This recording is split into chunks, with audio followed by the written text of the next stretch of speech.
हाँ तो भाई बात शुरू हो गई है वेक्टर्स की। हम कर रहे हैं वेक्टर्स फिजिक्स में क्लास 11th। आज बारी है शीट डिस्कशन की। हम वेक्टर को ख़त्म कर चुके हैं क्लास में, एग्जॉस्टिवली सवालों को भी लगाया है और कंसेप्ट को भी डिटेल में देखा है। पर हाँ, कुछ बेसिक से लेके कुछ अच्छी प्रॉब्लम्स तक जो कि वेक्टर्स के कंसेप्ट्स को क्लियर करेंगी, वो हम आज के सेशन में करने की कोशिश करेंगे। एजेंडा आज का ये है कि 20-22 ऐसे सवाल लगाए जाएं जिसमें most of the topics vectors के हम कवर कर ले जाएं। और एक सेशन और रहेगा वेक्टर के शीट डिस्कशन पे। इन 2 सेशंस में कोशिश रहेगी कि जितने कंसेप्ट्स हो सकते हैं वेक्टर्स के वो कंप्लीट कर लिए जाएं। और एक बात ये कि रिलेटिव मोशन वाला जो पार्ट होगा 2D में, वो वेक्टर्स के अंदर ना पढ़ा के जब रिलेटिव मोशन पढ़ाएंगे वहाँ पे वेक्टर इंक्लूड करके पढ़ाएंगे। वो 4 सेशंस का एक बढ़िया सा लेक्चर सीरीज़ अलग रहेगी। वेक्टर्स को उसमें जोड़ के ना देखें, ऑल्दो है वो कहानी वेक्टर की, लेकिन फ़िलहाल वेक्टर को प्योरली वेक्टर्स तक रखते हैं। ठीक है, तो मेरा नाम इंद्रजीत सिंह, आप देख रहे हैं हमारे कोर्स आशा खो। हमारा इंस्टीट्यूट AIC अमन इंदिरा क्लासेस वेलकम करता है आपका वेक्टर्स के शीट डिस्कशन में। आइए जुड़िए और मज़ा कीजिए, जितने मज़े ले सकते हैं वेक्टर्स के वो देखिए। पहला क्वेश्चन बहुत सुंदर, अच्छा, प्यारा, टिकाऊ। क्या है क्वेश्चन देखिए। 2 वेक्टर्स हैं, 2 vectors both equal in magnitude, मतलब पहला दूसरा वेक्टर 2 वेक्टर्स हैं, दोनों के मैग्नीट्यूड बराबर हैं। Have their resultant equal in magnitude of the either, मतलब जो रिजल्टेंट है उसका मैग्नीट्यूड 2 वेक्टर्स के बराबर है। मतलब A और B 2 वेक्टर्स अगर मैं मान लूँ तो मैं मॉड ऑफ A को मॉड ऑफ B के बराबर बोल दूंगा। और कह रहा है कि उनका रिजल्टेंट जो है वो उन दोनों के मैग्नीट्यूड के बराबर है, यानी इनका जो रिजल्टेंट आने वाला है उसका मैग्नीट्यूड भी बराबर रहेगा। रिजल्टेंट से जो मतलब है, रिजल्टेंट से मतलब A vector plus B vector से होता है, इनके मैग्नीट्यूड से नहीं होता। ठीक, तो रिजल्टेंट ये है। पूछ रहा है कि angle between A and B क्या होगा। तो आ जाइए चुपचाप से कर लेते हैं। हम क्या कहें, हम कहें लेट एंगल बी थीटा। मान लेते हैं कि एंगल जो है वो कितना है, थीटा है। अगर एंगल थीटा है तो क्या किया जाए, तो बेसिकली रिजल्टेंट का जो फॉर्मूला हमने सीखा है वो अप्लाई करते हैं। रिजल्टेंट का फॉर्मूला होता है A² plus B² plus 2AB cos of theta between them. अच्छा, बहुत अच्छा। अब क्या किया जाए, दोनों तरफ स्क्वायर कर देते हैं। तो यहाँ क्या बन जाएगा, R², यहाँ क्या बनेगा A² plus B² plus 2AB cos theta. यहाँ पे जो वैल्यूज़ लिखी हैं सारे मैग्नीट्यूड्स हैं, ये वेक्टर फॉर्मेट में नहीं है। तो और प्रोवाइडेड है कि magnitude of R is equal to magnitude of A is equal to magnitude of B, तो मैं R की जगह भी A लिख सकता हूँ और B की जगह भी A लिख सकता हूँ। और ये चीज़ हमें प्रोवाइडेड है क्वेश्चन में। जो चीज़ें क्वेश्चन में प्रोवाइडेड होती हैं वो तो हम यूज़ कर ही सकते हैं। तो आइए पुट करिए, इसको यूज़ करो, इसको इक्वेशन 1 बोलो और कहो कि यूज़ इट इन इक्वेशन 1। जब आप ऐसा करेंगे तो हर जगह पे A डाल दीजिए। देखिए ये भी बन गया आपका A², ये है 2 इंटू A, B की जगह भी क्या लिख लें, A इंटू कॉस थीटा। ये कॉस थीटा हो गया। अब देखो क्या होगा, यहाँ राइट में लिखा हो, लेफ्ट में लिखा है A² प्लस A² क्या बन गया बेटा, 2A²। ये 2A² बन गया और ये बन गया बेटा आपका कॉस थीटा। आप यहाँ से क्या करें, 2A² कॉमन लें, ये बनेगा 1 प्लस कॉस थीटा। और यहाँ है बेटा आपका A² से A² कैंसिल हो जाएगा, 2 को नीचे भेजेंगे तो आएगा 1/2, that is equal to 1 plus cos theta. अब आप क्या करें, इस 1 को उधर ले जाएं तो कॉस थीटा की जो वैल्यू होगी दैट वुड बी 1/2 माइनस 1, तो ये बचेगा -1/2। कॉस थीटा कब -1/2 होता है, तो ट्रिग्नोमेट्री का बेसिक सा केस है कि थीटा की वैल्यू 120 डिग्री पर कॉस थीटा -1/2 होता है। और किसी को अगर प्रिंसिपल वैल्यूज़ याद आती हैं मैथ्स की तो वेक्टर्स में उनका इस्तेमाल नहीं करते हैं, क्योंकि वेक्टर्स में एंगल बिटवीन 2 वेक्टर्स 0 से 180 के बीच में ही लाई करता है, इसलिए इसी के बीच में एक सिंपल सा आंसर 120 डिग्रीज है। This is the correct option. ठीक, अच्छा, ये आंसर आ गया अपना। अगला देखें, सेकंड क्वेश्चन क्या कह रहा है। सेकंड क्वेश्चन कह रहा है 2 forces whose magnitudes are in ratio 3:5। Magnitudes are in ratio 3:5, मतलब कोई फोर्स है, हम कह देते हैं एक फोर्स है P, एक फोर्स है Q, और इनका रेशियो जो है वो 3:5 प्रोवाइडेड है। खुश हो जाना चाहिए देख के कितना बढ़िया सा ये दिया हुआ है। ठीक है, इनका रिजल्टेंट 35 न्यूटन्स है, यानी कि जब मैं P वेक्टर और Q वेक्टर को ऐड करता हूँ, रिजल्टेंट दिस इज 35 न्यूटन्स। अच्छा, अब इसकी डायरेक्शन के बारे में नहीं बोला गया है, मतलब P vector plus Q vector का जो मॉड है दैट इज 35 न्यूटन्स। ठीक है ना। अच्छा, if the angle between 2 forces is 60 degrees calculate the magnitude of the forces. कोई परेशानी नहीं है, रिजल्टेंट की बातें कर लेते हैं। Let's talk about resultant.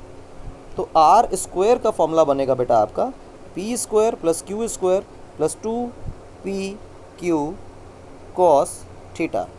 अब जो एंगल बिटवीन 2 वेक्टर्स प्रोवाइडेड है आपको देखें तो ये 60 डिग्री प्रोवाइड किया गया क्वेश्चन में। अगर 60 degree is the angle between two forces तो मैं यहाँ पे कॉस थीटा की जगह पे 60 डिग्री पुट कर देता हूँ, और कॉस 60 की जो वैल्यू होती है वो 1/2 होती है। जब ये वैल्यू आपको 1/2 मिलेगी तो आप इस जगह पुट करें P square plus Q square plus 2pq cos 60 is 1/2, 2 से 2 कैंसिल, तो रिजल्टेंट का square is P square plus Q square plus P Q. मज़ा आ गया। जो रिजल्टेंट है वो तो सर 35 न्यूटन्स है, तो क्यों ना इधर 35 न्यूटन्स का स्क्वायर कर दिया जाए। ठीक है, दिस इज़ 35 का स्क्वायर राइट हैंड साइड्स पे। अब देखो एक इक्वेशन है मेरे पास राइट हैंड साइड पे, और लेफ्ट देखो ये एक इक्वेशन है, और दो चीज़ें अटक गई हैं। कौन सी? एक तो p अटक गया है, q अटक गया, यानी कि या तो मुझे p q के टर्म में पता चल जाए या q p के टर्म में पता चल जाए तो बात बन जाए।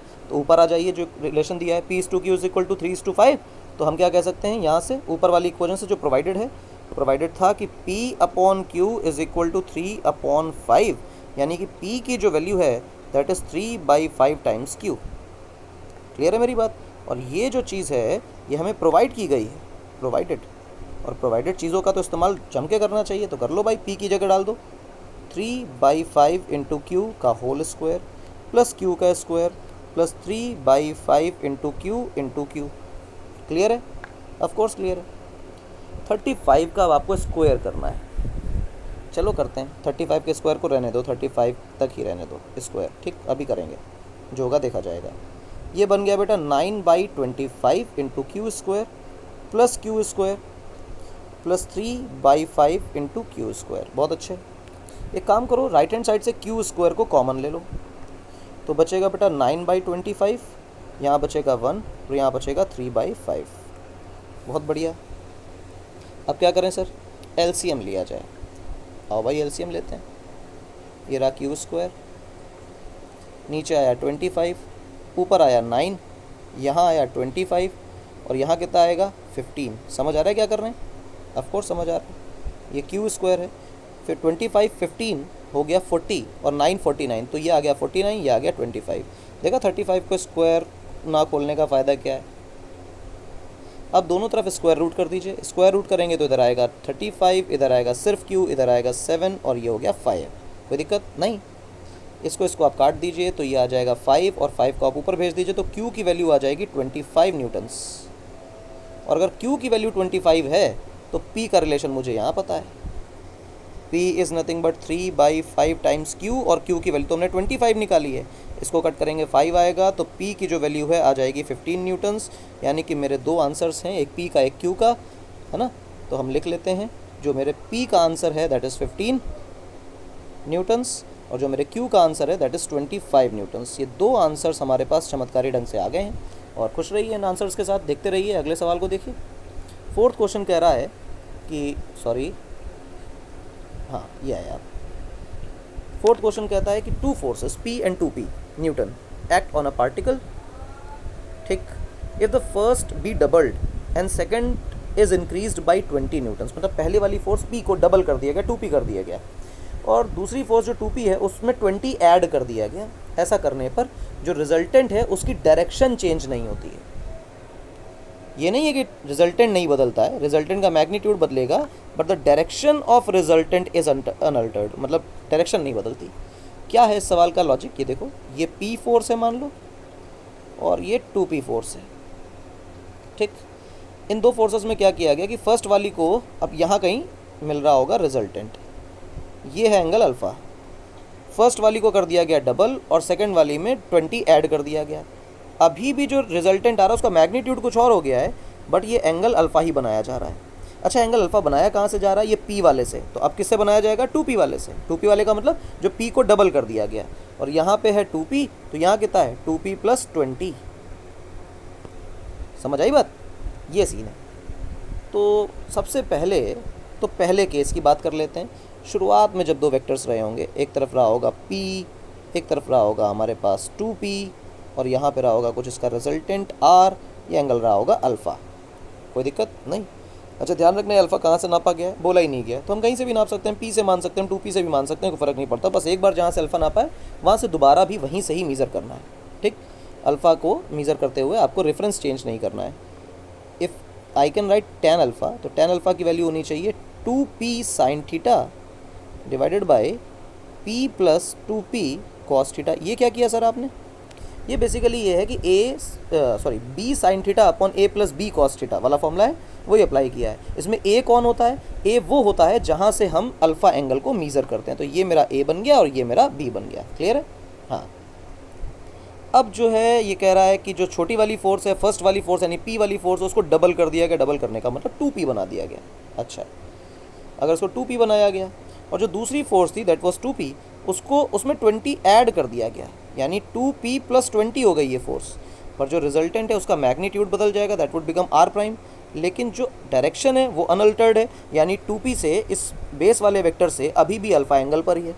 Again right tan alpha. tan alpha is nothing but B sine theta upon A plus B cos theta. अच्छा, इनके डायरेक्शंस को भी तो नहीं चेंज किया, सिर्फ मैग्नीट्यूड को डबल किया और 20 ऐड किया है, तो अभी भी तो चेंज नहीं किया इनके बीच के एंगल को। तो this is theta and this is theta. तो हम कह सकते हैं 2P plus 20 sine theta that is B sine theta upon A plus B cos theta. A is 2P plus B cos theta. कह रहा है कि डायरेक्शन इज अनअल्टर्ड, यानी अल्फा बराबर था। अगर अल्फा बराबर था तो आपको दिखाई देना चाहिए कि ये लेफ्ट हैंड साइड पे एक इक्वेशन लिखी हुई है और ये राइट हैंड साइड पे एक इक्वेशन लिखी हुई है। ये दोनों इक्वेशन है तो tan अल्फा के बराबर ही, यानी दोनों वैल्यूज़ आपस में बराबर होनी चाहिए। तो हम कह सकते हैं इन दोनों इक्वेशन से कि 2P sine theta upon P plus 2P cos theta ये बराबर हो जाएगा 2P प्लस 20 साइन थीटा के upon 2P plus 2P plus 20 cos theta के। ये चीज़ इसके बराबर हो जाएगी। अब मेरे हिसाब से चीज़ें आसान हो गई है ना। क्या किया जाए? कोई भी बच्चा देखेगा और कहेगा सर साइन थीटा को मार दीजिए, साइन थीटा से साइन थीटा को उड़ा दिया गया, कोई दिक्कत वाली बात नहीं हुई, उड़ा दिया गया। और क्या हो सकता है? अभी तो और कुछ नहीं हो सकता, क्रॉस मल्टीप्लिकेशन ही पॉसिबल है, कर दीजिए। तो इधर है बेटा 2P और ये पूरा टर्म जो है ये पूरा टर्म मल्टीप्लाई ऊपर होके जाएगा तो बनेगा 2P plus 20 cos theta that is equal to 2P plus 20 और यहाँ बनेगा P plus 2P cos theta, P plus 2P cos theta. ये बड़ी सी कैलकुलेशन होने वाली है। क्वेश्चन तो आसान ही है अब मेरे हिसाब से, है ना। बड़ी सी कैलकुलेशन होने वाली है। P की वैल्यू फाइंड करनी है यहाँ से। कॉस थीटा वाला टर्म कटने ही वाला है, अपने आप कट जाएगा, उसमें कोई परेशानी नहीं आएगी। तो देखिए भाई, पहले तो इससे इसको मल्टीप्लाई करिए और फिर इस वाले टर्म से मल्टीप्लाई करिए। तो 2P कितना बन जाएगा बेटे? ये बन जाएगा 4P squared plus 2P is multiplied by 2P plus 20 cos theta. ये दूसरा टर्म हो गया, क्योंकि अभी मैंने इसको खोला नहीं है इसलिए पूरा एक टर्म की तरह ही बिहेव कर रहा है। ठीक, दैट इज़ इक्वल टू इस वाले का इससे, इस वाले का इससे, इस वाले का इससे, इस वाले का इससे, 4 टर्म्स बनेंगे। तो 2P into P that is 2P squared plus 2P into 2P cos theta that is 4P squared cos theta. फिर 20 का करिए तो बनेगा बेटा 20P, फिर 20 का उधर करिए तो कितना बनेगा बेटा? 20 इंटू 2 40P कॉस थीटा। ये बन गया। अब यहाँ पर ये जो एक सिंगल टर्म की तरह दिखाई दे रहा था उसको आप चेंज कर लीजिए, खोल लीजिए थोड़ा सा। ये बनेगा बेटा 4P स्क्वायर प्लस, आप देखें पहले इस टर्म को मल्टीप्लाई करिए तो बनेगा 4P स्क्वायर और कॉस थीटा मल्टीप्लिकेशन में तो कॉस थीटा। उसके बाद इस 2P का इससे मल्टीप्लाई करिए तो प्लस 2P का मतलब हो गया 40P और फिर कॉस थीटा मल्टीप्लिकेशन में है 40P cos theta. And this is equal to right hand side में क्या लिखा हुआ है? 2P square plus 4P square cos theta plus 20P plus 40P cos theta. ये आपके पास लिखा है, कलर चेंज कर लीजिए। अब मारा मारी शुरू करिए। 4P square cos theta, 4P square cos theta cut गए, 40P cos theta, 40P cos theta cut गए। मैंने कहा था कि अगर P की वैल्यू निकालनी है तो कॉस थीटा का टर्म अपने आप कट जाएगा। कॉम्पोनेंटो डिविडेंडो से भी ये सवाल यहीं से सॉल्व हो जाता है एक स्टेप में, लेकिन बच्चों को वो बचपन वाली चीज़ें याद नहीं होती हैं, इसलिए कोशिश करिए कि जितना आसानी से सॉल्व हो, 2-4 स्टेप ज़्यादा ले जाए हमें फ़र्क नहीं पड़ता है, बट जितने कंफर्टेबली सॉल्व हो जाए उतना ज़्यादा अच्छा है। अच्छा, अब देखिए ये 4P स्क्वायर है और यहाँ पे 2P स्क्वायर बचा और यहाँ पे ये 20P बचा, बाकी कुछ नहीं बचा है, सारी दुनिया ख़त्म हो चुकी है। इस 2P स्क्वायर को लेफ्ट हैंड साइड पे ले जाइए तो हम लिखेंगे 4P square minus 2P square that is equal to 20P। यहाँ क्या बचा बेटा? 2P square that is equal to 20P। अब P ने P को मार डाला तो P की जो वैल्यू है वो आई 10। पी की वैल्यू अगर दुनिया में 10 आ गई तो ये हमारा आंसर है। कैलकुलेशन थोड़ी सी इस सवाल की लंबी थी, बाकी ऐसा सच कोई बहुत बड़ा चमत्कार नहीं है। इस सवाल में देखने लायक बात ये है कि हाँ भाई 2p और p को डबल किया गया, एक में 20 ऐड किया गया, लेकिन इन सब के करने पर ना p में ना 2p में डायरेक्शन में चेंज नहीं आया। और ऐसा करने पर सवाल ये कह रहा है कि रिजल्टेंट की डायरेक्शन में भी चेंज नहीं आया। डू नॉट कंसीडर कि रिजल्टेंट नहीं बदला, magnitude changes but the direction is Altered, यानी आर वाले फॉर्मूले से सवाल नहीं लगेगा, अल्फा वाले फॉर्मूले से सवाल लगेगा। ठीक है, अगले सवाल देख लेते हैं। 5th नंबर क्वेश्चन AIEEE का प्रीवियस ईयर क्वेश्चन, बहुत ही शानदार। देखो भैया, अच्छा सवाल। The sum of magnitudes of two forces acting at a point is 18 newtons. कह रहा है कि जब दो फोर्सेस एक ही पॉइंट पर काम कर रही हैं, उनके मैग्नीट्यूड को अलग अलग जोड़ोगे तो 18 मिलेगा। और कह रहा है कि जो अगर उनका रिजल्टेंट का मतलब होता है वेक्टर सम, ध्यान रखें, रिजल्टेंट शब्द आएगा तो इसका मतलब होगा कि वेक्टर सम। और अलग अलग पहले मैग्नीट्यूड निकाल लिए गए, बाद में उनको जोड़ा गया, तो यानी कि प्योर नंबर्स ऐड किए जा रहे हैं तो 18 आ रहा है। यानी अगर मैं दो फोर्सेस को P एंड Q कंसीडर करूँ, ये और ये इस तरह जोड़ता हूँ, उनको वेक्टर ऐड करता हूँ, उसके बाद उनका मॉड निकालता हूँ, तो ये 12 है। और जो दो फोर्सेस का मैग्नीट्यूड सिर्फ ऐड करता हूँ, ऐसे इन प्योर नंबर्स को ऐड करता हूँ, तो ये 18 है। अच्छा, the resultant makes an angle 90 degree with the smaller magnitude. अब कह रहा है कि जो अल्फ़ा है वो 90 डिग्रीज है। अच्छा, अल्फ़ा का मतलब रिजल्टेंट का मैग्नीट्यूड ए वेक्टर से, और ए को मैं छोटा मान लेता हूँ, कोई दिक्कत वाली बात नहीं। Smaller magnitude, what are the magnitudes of the forces, तो अब P एंड Q के मैग्नीट्यूड्स निकालने हैं। तो हम सबसे पहले तो ये कंसीडर करेंगे कि भाई छोटा कौन है इनमें। तो हम कहते हैं let us consider, let's say P is smaller than Q। तो जो ये अल्फ़ा 90 डिग्री नापा जा रहा है, कहाँ से नापा जाएगा? P से नापा जाएगा, कोई दिक्कत वाली बात नहीं है। अब जो रिजल्टेंट का स्क्वायर का फॉर्मूला है वो होता है P square plus Q square plus 2PQ cos theta. Theta is the angle between P and Q, ये दिमाग में रखना है ना, ऐसे नहीं, दिमाग में रखना है। अभी तो इनके बीच का एंगल अपने को पता नहीं है, बिल्कुल भी नहीं पता है, तो क्या किया जाए? अब इनके बीच के एंगल के बारे में हमें कोई जानकारी नहीं है। अगर इनके बीच के एंगल के बारे में जानकारी मिलेगी तब तो हम ये सवाल लगा पाएंगे, अन्यथा नहीं लगा पाएंगे। ठीक, तो एक तो ये चीज़ फंस गई कि भाई ये फंसेगा, सबसे पहली चीज़ तो ये फंसेगा। फंसने तो कोई दिक्कत वाली बात नहीं। जो रिजल्टेंट है वो दिया गया है 12, तो ये 12 का स्क्वायर हो गया। ये P स्क्वायर है, ये Q स्क्वायर है, और ये 2 है, ये P है, ये Q है, और ये cos थीटा है। एक रिलेशन तो ये दिया है कि P और Q का जो स्केलर एडिशन है वो 18 है। तो मैं P को Q के टर्म में लिख सकता हूँ, मतलब P is equal to 18 minus Q। तो ये पूरी रिलेशन जो है ये Q में कन्वर्ट हो जाएगा। P को सब्सटीट्यूट कर देंगे, Q में अपना आंसर आ जाएगा। लेकिन अभी भी ये cos थीटा फंसेगा, तो एक इक्वेशन में दो वेरिएबल तो अटक जाएंगे तो दिक्कत हो जाएगी। तो एक काम करो, सबसे पहले तो इसको सिंगल वेरिएबल में कन्वर्ट कर लो, बाद में आगे बातें करेंगे। जो प्रोवाइडेड चीज़ है उससे पता चलता है कि P is equal to 18 minus Q है। तो इसको यहाँ पर अब आप पुट करिए। जब आप यहाँ पे पुट करेंगे तो यू कैन राइट 144, ठीक, क्योंकि 12 का स्क्वायर 144 है। अब P की जगह आप क्या लिखने वाले हैं? P की जगह लिखने वाले हैं 18 माइनस Q का होल स्क्वायर प्लस Q का square plus 2 of 18 minus Q into cos theta. ये लिख लिया आपने। किसी को कोई परेशानी? मेरे हिसाब से नहीं। अच्छा, अब इन दो शक्लों को रहने देते हैं। इन दो शक्लों में दोनों मेरे काम आ सकती हैं। जो भी छोटा तरीका पड़ेगा हम उससे काम कर लेंगे, क्योंकि अब Q और थीटा दो चीज़ों में बात फंस गई है। तो या तो Q पता हो तो थीटा निकले, या थीटा पता हो तो Q निकले। तो क्यों ना हम थीटा निकालने के पीछे पड़ते हैं। क्यों? क्योंकि अगर P वेक्टर ऐसे है और Q वेक्टर ऐसे है, और कह रहा है कि छोटे P वाले वेक्टर से जो रिजल्टेंट है वो 90 डिग्री का एंगल बना रहा है, तो मैं लिख लेता हूँ tan अल्फ़ा। tan अल्फ़ा मतलब tan 90 है ना, ये इसको तो अल्फ़ा बोलेंगे 90 को।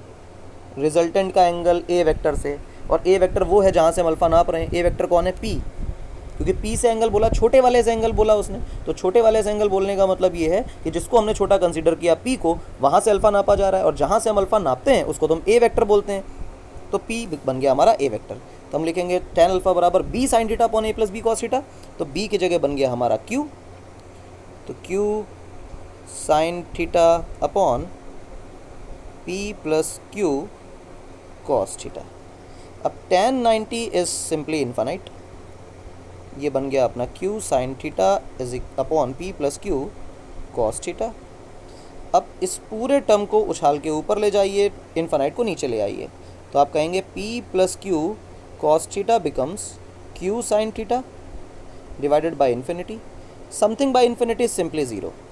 नीचे बहुत बड़ा नंबर हो जाए तो क्वांटिटी तो ज़ीरो ही बन जाएगी, यानी p plus Q cos theta is nothing but zero, hence q cos theta is nothing but minus p। ये वैल्यू माइनस p के बराबर। अच्छा, q कॉस थीटा की वैल्यू माइनस p के बराबर है। हाँ, तो ऊपर हम लोगों ने कुछ q में कर लिया था काम, p में कर लेते हैं यार, क्या परेशानी है। q कॉस थीटा को माइनस p में कन्वर्ट करते हैं। इसको देखो, इसको हटा देते हैं, मैंने कहा था ना कि कहीं भी ज़रूरत पड़ सकती है। इसको लिख लेते हैं 144 और इसको लिख लेते हैं p स्क्वायर। मैं q को गायब करता हूँ, q की वैल्यू बन जाएगी बेटा 18 माइनस p, तो q स्क्वायर की जगह क्या बन जाएगा 18 माइनस p का होल स्क्वायर प्लस 2p। और ये जो q कॉस थीटा है, इस पूरे q कॉस थीटा की जगह हम जो निकाल के लाए हैं वो माइनस p निकाल के लाए हैं, तो क्यों ना q कॉस थीटा की जगह माइनस p पुट कर दिया जाए। हमने माइनस p पुट कर दिया। क्लियर है मेरी बात? अब देखें बेटा, इस सब तमाशे को थोड़ा सा हटाना पड़ेगा, हटा देते हैं।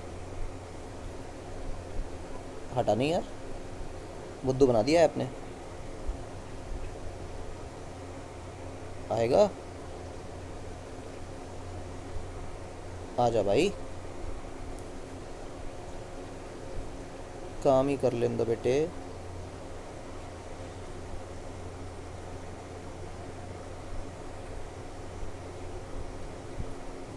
अब मानोगे तुम ना, अब माने देखो, ठीक है। थोड़ी तो जगह होनी चाहिए ना अपने लिए। तो देखो क्या है वो, कलर चेंज कर लेता हूँ, कन्फ्यूजन ना हो। 144 is equal to P square plus 18 minus P का whole square minus 2p square. Clear है मेरी बात? माइनस 2p स्क्वायर क्यों लिखा? क्लियर होगा मेरे हिसाब से। अब क्या करें, अब इसको लिखते हैं 144 और ये p स्क्वायर है, ये माइनस 2p स्क्वायर है, तो बेसिकली बन जाएगा 18 माइनस p का whole square minus p square, ये बन जाएगा। क्लियर है? हाँ। अब ये रहा 144 is equal to 18 minus P का होल स्क्वायर को आप खोल दीजिए, तो जब उसको खोलेंगे तो आपके पास बेटे आने वाला है 324 18 का स्क्वायर प्लस p का square minus 2 into 18 that is 36p और फिर बचा इधर माइनस p स्क्वायर। अच्छा, इससे क्या हुआ कि जो ये p स्क्वायर वाले टर्म हैं ये कट गए और 36p को आप उठा के उधर ले जाइए और 144 को इधर ले आइए। 36p is equal to 324 minus 144। आप जब इसको माइनस करेंगे तो क्या आएगा देखिए, जब आप इसको माइनस करें तो 4 से 4 तो 0 हो गया। अच्छा, 32 में 14 जाएगा तो कितना आएगा भाई? 32 में 14 जाएगा कितना आएगा, जल्दी बताइए।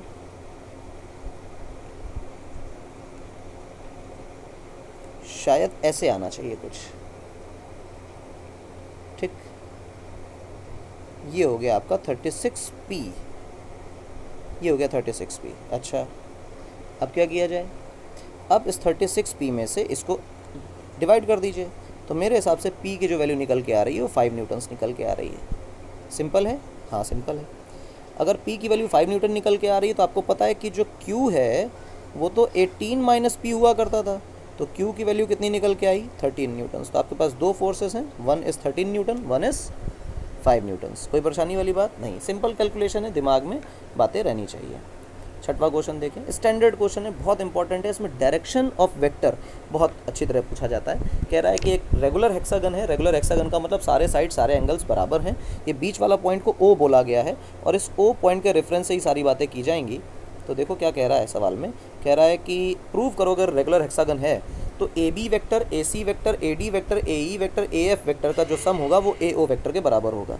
इस पूरी राम कहानी में जो सीक्वेंस है that is very important. A B vector का मतलब ए से बी, ए सी वेक्टर मतलब ए से सी, ठीक। ये ए डी का मतलब ए से डी, और ए ई का मतलब ए से ई, और ए एफ का मतलब ए से एफ, ये, और ए ओ का मतलब तो ए से ओ है ही।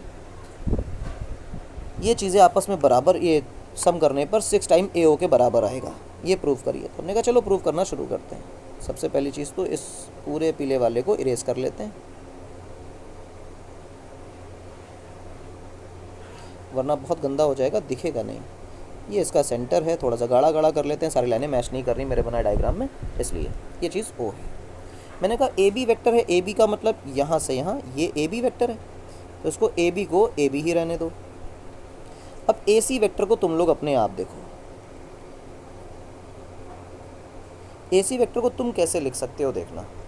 AC वेक्टर को लिख सकते हो कि अगर मेरे पास AD वेक्टर होता ऐसे, उस AD वेक्टर में हेड टू टेल हम DC को लिख देते ऐसे। तो गौर से देख लो मेरी बात को कि AD, D के हेड पे DC का टेल रख दिया, हेड टू टेल कॉम्बिनेशन कर दिया, यानी AD प्लस DC बराबर AC है।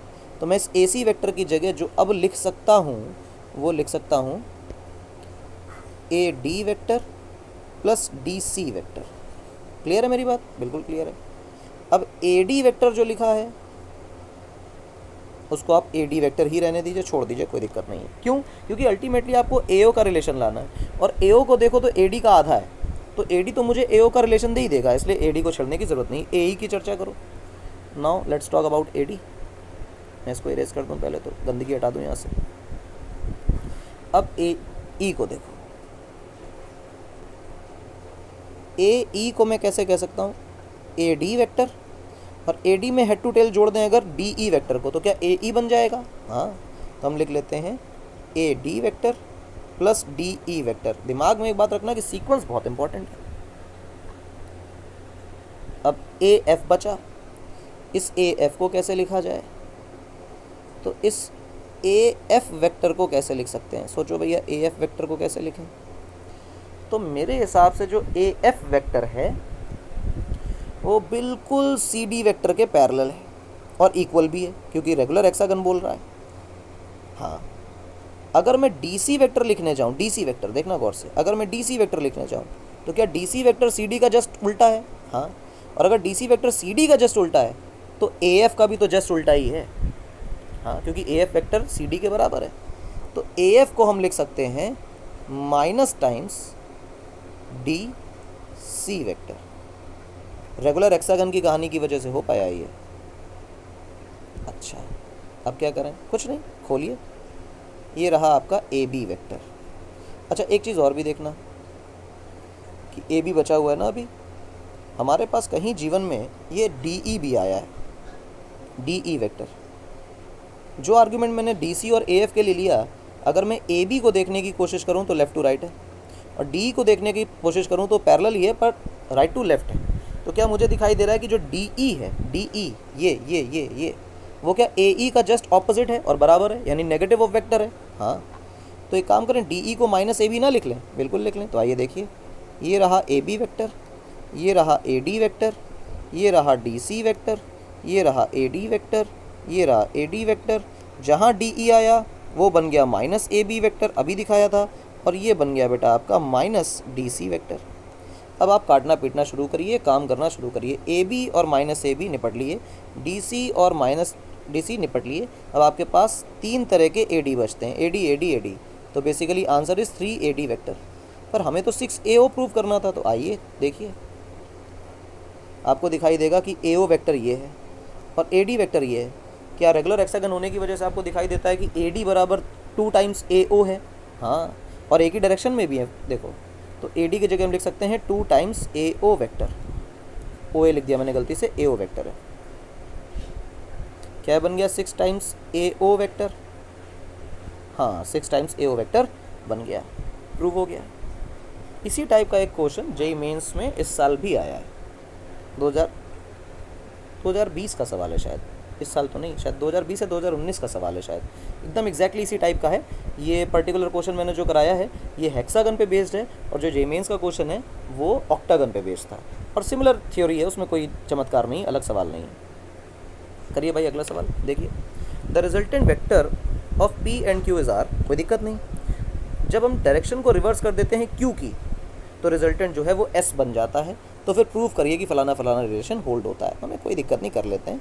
कहीं पे P मान लेते हैं, कहीं पे Q मान लेते हैं, इनसे बनने वाला जो पैरेललोग्राम होगा वो रिजल्टेंट दे रहा होगा मान लो R, और फिर कह रहा है कि Q की डायरेक्शन को रिवर्स कर दो, तो हमने Q की डायरेक्शन को रिवर्स कर दिया, इससे बना लिया एक पैरेललोग्राम, और फिर ये जो रिजल्टेंट बन रहा है दिस इज़ माइनस Q, और ये जो रिजल्टेंट है इसको बोल रहे हैं कि S है, और शो करो कि S और R का स्क्वायर को जोड़ने के बाद ऐसा ऐसा कुछ आता है। तो हमने कहा ठीक है कोई दिक्कत नहीं है, मान लो कि ये थीटा है, तो फिर ये एंगल जो है 180 माइनस थीटा बनेगा। तो अगर मैं R स्क्वायर की बातें करूँ तो लिखा जाएगा P square plus Q square plus 2PQ cos theta, और अगर मैं S स्क्वायर की बातें करूँ तो मैं लिखूँगा P square plus Q square plus 2PQ cos of 180 minus theta, that becomes P square plus Q square minus 2P cos theta. अब आप ये इक्वेशन 1 बोलिए, इसे इक्वेशन 2 बोलिए, और कहिए कि मुझे 1 और 2 की दोस्ती करानी है, यानी कि जोड़ देना है, क्योंकि R square plus S square पूछा गया है। तो मैं R square plus S square करूँ, यानी इक्वेशन 1 को और इक्वेशन 2 को ऐड कर दूँ। ऐड करने पे दिखाई देता है P square plus Q square plus 2PQ cos theta plus P square plus Q square minus 2PQ cos theta. ये माइनस और प्लस निपट लिए, तो हमारे पास आंसर आया twice of P square plus Q square is equal to R square plus S square. क्या यही शो करना था? जी हाँ, आंसर आ गया। ठीक है, अगले सवाल पे आ जाइए। 8वां नंबर सवाल देखिए क्या कहता है। At what angle do the two forces P plus Q and P minus Q act so that the resultant is इतना। रिजल्टेंट इतना लाना है, और दो फोर्सेस हैं, P और Q फोर्सेस नहीं है, ध्यान रखें। पहली फोर्स P प्लस Q मिलाकर ये फोर्स है, दूसरी फोर्स P माइनस Q मिलाकर ये फोर्स है। सवाल दिया ही सिर्फ इसलिए है कि बच्चा यहाँ गलती करे कि P को एक फोर्स मान ले और Q को एक फोर्स मान ले, जो कि सही नहीं है। P प्लस Q एक फोर्स है, P माइनस Q एक फोर्स है, तो कितने एंगल पर काम करें? थीटा निकालना है, कोई दिक्कत नहीं। रिजल्टेंट का फॉर्मूला जो होता है उसका फॉर्मूला हम लोग जानते हैं कि A square plus B square plus 2AB cos theta हुआ करता है, जहाँ पे थीटा जो है angle between A and B है। फिलहाल हमारे R स्क्वायर लिख दिया मैंने गलती से, R का फॉर्मूला है ये, और हमारे लिए जो रिजल्टेंट है वो रिजल्टेंट दिया हुआ है बेटे 3P square minus Q square का रूट, और जो A वेक्टर है वो P प्लस Q है और B वेक्टर है वो P माइनस Q है। तो मैं इधर लिख लेता हूँ P प्लस Q का whole square plus P minus Q का होल स्क्वायर, क्योंकि ये पहली फोर्स है और ये दूसरी फोर्स है, विशेष ध्यान रखें, plus 2P plus Q P minus Q cos theta, P plus Q P minus Q cos theta. ठीक है, ये चीज़ है। दोनों तरफ से स्क्वायर करके रूट को हटाया जा सकता है, तो हमारे लिए यहाँ पे जो चीज़ आएगी that would be 3P square minus Q square, my fault, उसको हटाते हैं तो क्या लिखेंगे? P प्लस Q का whole square plus P minus Q का whole square plus 2 P plus Q P minus Q का मतलब हुआ P square minus Q square, और यहाँ बन जाएगा बेटा ये कॉस थीटा। अब ये थीटा ही मुझे निकालना है, क्या किया जाए? आइए देखिए, अब तो सिर्फ चीज़ों को सॉल्व करने की बारी बची है, तो सॉल्व करते हैं। P square plus Q square plus 2PQ, इसको खोलेंगे P square plus Q square minus 2PQ plus twice of P square minus Q square times cos theta. मैं इस टर्म को जो लास्ट में लिखा हुआ है इसको फ्रीज रखना चाहता हूँ, नहीं छेड़ूंगा बिल्कुल भी, क्योंकि इसी में कॉस थीटा है और कॉस थीटा के टर्म में ही मेरा आंसर आने वाला है। उसी कॉस थीटा से मैं एंगल बिटवीन टू वेक्टर्स निकालूंगा, ठीक है ना, थीटा वहीं से निकलेगा, इसलिए उसको छेड़ नहीं रहा हूँ। देखो प्लस और माइनस 2PQ कट गए, मेरे पास यहाँ से P स्क्वायर बन गया बेटा 2P स्क्वायर, और Q स्क्वायर बन गया बेटा 2Q स्क्वायर, और ये बन गया twice of P square minus Q square into cos theta. अब आप इसको P स्क्वायर को उधर ले जाइए, देखिए क्या लिखा गया 3P square minus 2P square minus Q square minus 2Q square is equal to twice of P square minus Q square into cos theta. सोचने वाली बात यह है कि इसको यहीं रखा, 2P को इधर ले गए, फिर 2Q को भी इधर ले गए और माइनस Q को वहीं रखा। इसको देखो 3P स्क्वायर में से 2P स्क्वायर जाएगा तो क्या बचेगा? सिर्फ P स्क्वायर, और माइनस Q स्क्वायर और माइनस 2Q स्क्वायर होके क्या बन जाएगा? Minus 3Q square. ये बन जाएगा twice of P square minus Q square into cos theta. क्या करें क्या करें क्या करें? कुछ नहीं, सब कुछ नीचे भेज दीजिए। क्या बना? P square minus 3Q square upon twice of P square minus Q square is equal to cos theta. ये है आपके कॉस थीटा की प्यारी सी वैल्यू, ये है। अब क्या यहाँ से आंसर आ सकता है, सोचिए ज़रा, क्या यहाँ से आंसर आ सकता है? सोचो सोचो सोचो।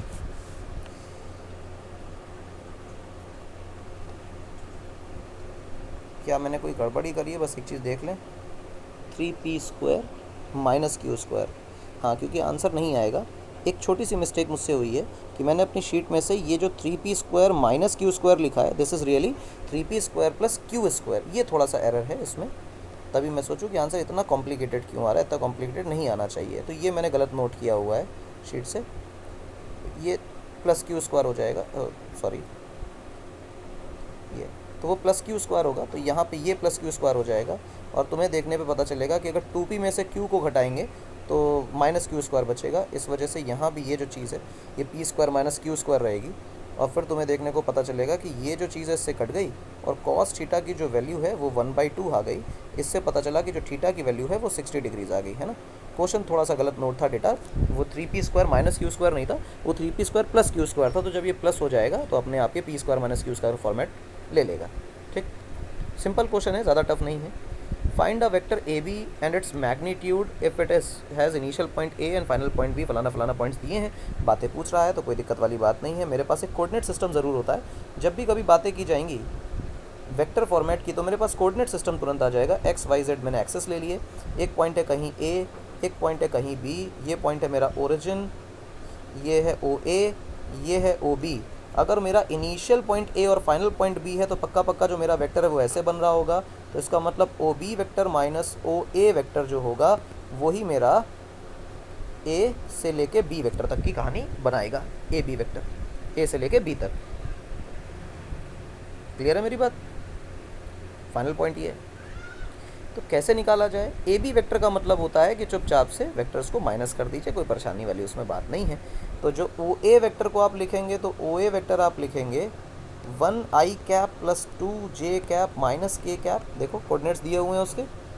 और जो ओ बी वेक्टर है आप उसको लिखेंगे तो इसके कोऑर्डिनेट्स भी दिए हुए हैं, that is 3i cap plus 2j plus 2k cap. अब आपको ए बी वेक्टर निकालना है तो इन दोनों को माइनस करना है। तो A B vector is equal to O B vector minus O A vector. जीवन में ऐसा कुछ हो जाए तो 3i cap plus 2j plus 2k cap. Bracket लगाना बहुत इंपॉर्टेंट है क्योंकि आप माइनस की चर्चा कर रहे हैं। i cap plus 2j minus k cap, जैसे आप ब्रैकेट खोलेंगे साइन बदल जाएंगे।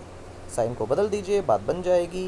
पहले वाला टर्म वैसे ही लिखा जाएगा, ये भी वैसे लिखा जाएगा, ये भी वैसे लिखा जाएगा। ये हो जाएगा minus i cap minus 2j plus k cap. अब i को i से जोड़िए, j को j से जोड़िए, k को k से जोड़िए।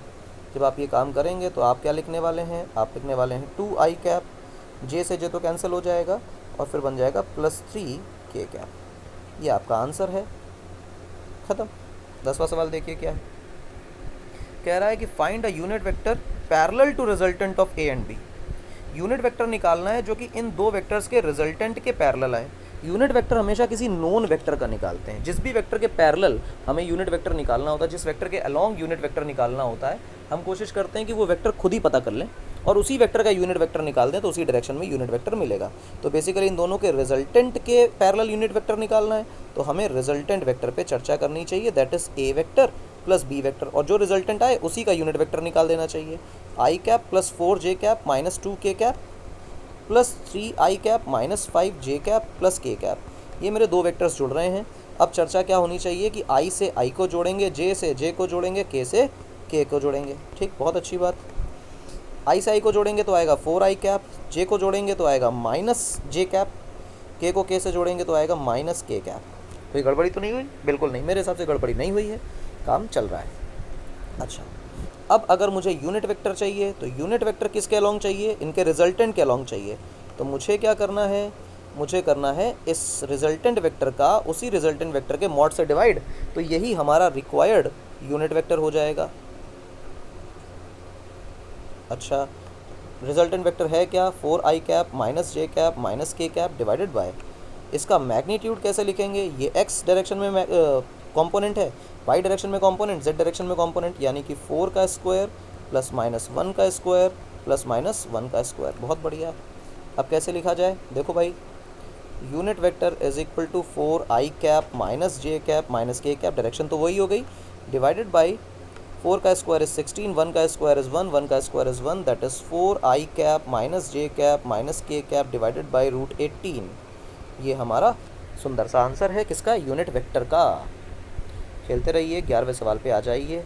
बात करते हैं 11वें क्वेश्चन की, क्या कह रहा है। कह रहा है कि दो फोर्सेस हैं F1 F2 प्रोवाइडेड हैं आपको वेक्टर फॉर्मेट में, एक बॉडी पर साइमल्टेनियसली एक्ट कर रही हैं, कोई दिक्कत वाली बात नहीं। What is the magnitude of the resultant force. Force vector quantity है, जी हाँ। रिजल्टेंट कैसे निकलता है, वेक्टर एडिशन से। तो अगर रिजल्टेंट निकालना है तो क्या मुझे पहली फोर्स को दूसरी फोर्स से जोड़ देना है, पर वेक्टरली जोड़ना है। वेक्टरली जोड़ना है का मतलब सबसे पहले 3i cap plus 4j cap plus 3j cap plus 4k cap लिखना है। अब बात आती है सर पहले वाले में जो है वो k कैप नहीं है और दूसरे वाले में i कैप नहीं है, भाड़ में जाए, i से i को जोड़ो। क्या पहले वाले में i है दूसरे वाले में i नहीं है तो वो 0 होगा, तो 3i कैप तो ऐसे ही लिख दो। j से j को जोड़ेंगे तो क्या आएगा 7j कैप, k को k से जोड़ेंगे तो क्या आएगा 4k कैप, क्योंकि एक में k कैप है एक में नहीं है, तो जिसमें नहीं है उसमें 0 मान लेते हैं। मतलब अगर मुझे F1 को लिखना है तो F1 को लिख सकता हूँ 3i cap plus 4j cap plus 0k cap, कोई फ़र्क नहीं पड़ता। और F2 को लिखना है तो मैं लिख सकता हूँ 0i cap plus 3j cap plus 4k cap, ऐसे लिख सकता हूँ। तो ये एक ही बात है, कोई फ़र्क नहीं पड़ता, आप ये सब कर सकते हैं। और मुख्य मुद्दा ये है कि i से i को जोड़ना है, j से j को जोड़ना है, k से k को जोड़ना है। अगर एक के i के साथ दूसरे का i ना मिले तो उसको 0 कंसीडर करके काम कर लें, क्योंकि कोई कंपोनेंट है ही नहीं। ये निकाल दिया। अब बात ये कि सिर्फ रिजल्टेंट जो है निकाल के नहीं छोड़ना है, वो कह रहा है magnitude of the resultant. Question तो मैग्नीट्यूड पर पूछा गया। अगर क्वेश्चन मैग्नीट्यूड पर पूछा गया तो magnitude of the resultant force is nothing but 3 का स्क्वायर 9, 7 का स्क्वायर 49, 4 का स्क्वायर 16। जोड़ लीजिए, रख लीजिए, आपका आंसर आ जाएगा 9 और 16 25, 25 में 49 को जोड़ दीजिए, आपका आंसर आ गया रिजल्टेंट। यूनिट्स लिखना ना भूलिएगा, क्योंकि न्यूटन्स में फोर्सेस दी गई हैं तो न्यूटन्स में आपका आंसर आएगा। अच्छा, 12th नंबर क्वेश्चन आपसे क्या कह रहा है। 12th नंबर क्वेश्चन प्यार मोहब्बत से कह रहा है कि ए वेक्टर ये है, बी वेक्टर ये है, अगर तो फाइंड करो एक यूनिट वेक्टर जिसका मैग्नीट्यूड बी के बराबर हो और जिसकी डायरेक्शन ए के पैरेलल हो। तो इतना तो हमने सीखा है कि अगर कोई भी वेक्टर हो उसको वेक्टर की तरह बनाना है। तो मान लो मेरा वेक्टर रिक्वायर्ड है v, इसका मैग्नीट्यूड कुछ कह रहा है कि मान लो कह रहा है कि मैग्नीट्यूड हो जाए a, ठीक, और उसकी डायरेक्शन किसके अलॉन्ग है, वो a वेक्टर के अलॉन्ग है। तो हम a वेक्टर का यूनिट वेक्टर ना लगा दें, इधर मैंने मैग्नीट्यूड ऊपर लिख दिया गलती से। ये है उसका मैग्नीट्यूड और ये है यूनिट वेक्टर, और ये यूनिट वेक्टर अगर अलॉन्ग a वेक्टर हो जाए तो फिर ये तय हो जाएगा कि जो वेक्टर मैं बना रहा हूँ उसकी डायरेक्शन पक्का पक्का a के पैरेलल है। यानी कि जो भी वेक्टर आने वाला है, जो पूछा जा रहा है, उसमें मैं उसके रिक्वायर्ड मैग्नीट्यूड में a वेक्टर का यूनिट वेक्टर का मल्टीप्लाई कराना पड़ेगा। तो सबसे पहले a वेक्टर का यूनिट वेक्टर की बातें कर लेते हैं। a वेक्टर क्या है, 3i cap plus 4j cap. तो first of all unit vector along a cap निकालें। तो ये है 3i cap plus 4j cap, ये था शायद 3i cap plus 4j cap divided by square root over 3 का स्क्वायर प्लस 4 का स्क्वायर, 3 का स्क्वायर 9, 4 का स्क्वायर 16, टोटल बन गया 25। तो आया 3i cap plus 4j cap divided by √25, that is 3i cap plus 4j cap divided by 5। ये है मेरा यूनिट वेक्टर जो a के अलॉन्ग है, इससे मुझे मल्टीप्लाई कराना है। अब कह रहा है कि इस वेक्टर का मैग्नीट्यूड कितना हो, उतना ही हो जितना b का मैग्नीट्यूड है। तो b को ढूंढ लो, क्या है 7i cap plus 24j cap, b के मैग्नीट्यूड के बराबर। तो जो मेरा मैग्नीट्यूड है वो बेसिकली मैग्नीट्यूड ऑफ b के बराबर है, यानी कि स्क्वायर रूट ओवर 7 का स्क्वायर प्लस 24 का स्क्वायर। ओहो, a पता चल गया। तो जो तुम्हारा रिक्वायर्ड वेक्टर है वो रिक्वायर्ड वेक्टर रियलिटी में क्या होगा, a इंटू एन कैप, और a की वैल्यू तो अभी आपने निकाली, वो कितनी निकाली 7 का स्क्वायर प्लस 24 का स्क्वायर, और n कैप कैसे निकाला 3i cap plus 4j cap divided by 5। ये है आपका v वेक्टर। जो भी रिक्वायर्ड वेक्टर है उसका मैग्नीट्यूड पूरी तरह से b के बराबर है और उसकी डायरेक्शन a के पैरेलल है। कोई दिक्कत वाली बात तो नहीं, आई होप नहीं होगी, आसान सवाल है। अब रही बात इसके कैलकुलेशन की, तो ये आपका पार्ट है कि 7 का स्क्वायर 20 और 24 का स्क्वायर कर लें, जोड़ करके रूट निकाल लें। ये आपका काम है, हमारा काम बिल्कुल भी नहीं है। तो 13 नंबर सवाल पे आ जाइए। 13 नंबर सवाल आपको क्या सिखा रहा है, क्या कह रहा है determine the vector when added to the resultant of a and b gives a unit vector along z direction. कह रहा है कि एक ऐसा वेक्टर ढूंढो जिस वेक्टर को जब a और b के रिजल्टेंट में जोड़ा जाए तो वो z डायरेक्शन के अलॉन्ग यूनिट वेक्टर देता हो। तो इसका मतलब ये हुआ कि अगर मैं इनका रिजल्टेंट निकालूं a और b का तो वो r आएगा मान लो। इस r वेक्टर में अपना जो v वेक्टर है उसको जोड़ें। जब ये जोड़ेंगे तो unit vector along z direction आएगा। Unit vector along z direction तो सर k कैप होता है, तो ये k कैप आएगा, ऐसा सवाल बोल रहा है। तो सबसे पहले तो v वेक्टर को सोच लो, इसी इक्वेशन से क्या निकलेगा, v वेक्टर निकलेगा k cap minus resultant vector. ओहो, सवाल तो बड़ा आसान हो गया। हाँ, सवाल आसान हो गया। जो उसने एंड में बोला हमने उस स्टेटमेंट की इक्वेशन बनाई, उस इक्वेशन को बना के पता चला कि अगर ये आर वेक्टर को उधर ले जाएं तो k cap minus R vector ही तो v वेक्टर है।